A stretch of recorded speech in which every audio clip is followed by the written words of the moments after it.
চাঁপাইনবাবগঞ্জে শুরু হয়েছে উচ্চ পুষ্টিগুণ সমৃদ্ধ ব্রোকলি চাষ। এতে সফল হয়েছেন চাষিরা। অন্য ফসলের চেয়ে কম খরচে বেশি লাভ হওয়ায় ব্রোকলি চাষে ঝুঁকছেন অনেকেই।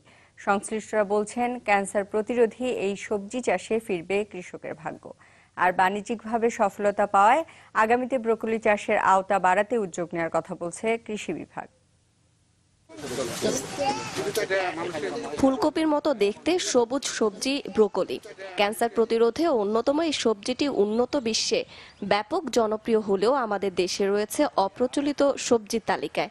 তবে অত্যন্ত লাভজনক হওয়ায় ব্রোকলির আবাদ বাড়ছে চাঁপাইনবাবগঞ্জে। প্রথম দিকে এই সবজি চাষে কৃষকদের তেমন আগ্রহ না থাকলেও স্থানীয় কৃষি বিভাগের উদ্যোগে গত 2 বছর পরীক্ষামূলকভাবে চাষের পর মেলে কাঙ্ক্ষিত সাফল্য। এবছর জেলার 3000 হেক্টর জমিতে চাষ করা হয়েছে ব্রোকলি। চারা তৈরি থেকে মাত্র 90 দিনের মধ্যে উত্তোলনযোগ্য এই সবজি। এছাড়া রোগবালাই ও পোকামাকড়ের আক্রমণ কম হওয়ায় চাষ হয় অনেকটাই কীটনাশক মুক্ত। কষ্ট কমে যাচ্ছে এবং আমরা এখান থেকে স্বল্প সময়ের মধ্যে আমরা অধিক টাকা ইনকাম করতে পারছি। চাষাবাদ পদ্ধতি একেবারে সহজ, বিধায় লাভ বেশি।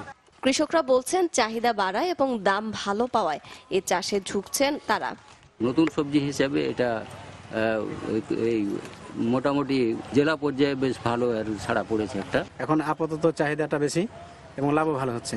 এটা একদিকে যেমন চাষির জন্য ইতিবাচক, তেমনি আমাদের সবজি ঘাটতির প্রেক্ষাপটে বা আমরা যে সবজি ফসল কম খেয়ে থাকি এইটার প্রেক্ষাপটে দেশের মানুষের উপযুক্ত পুষ্টি বিধানের জন্যও কিন্তু এটা পজিটিভ।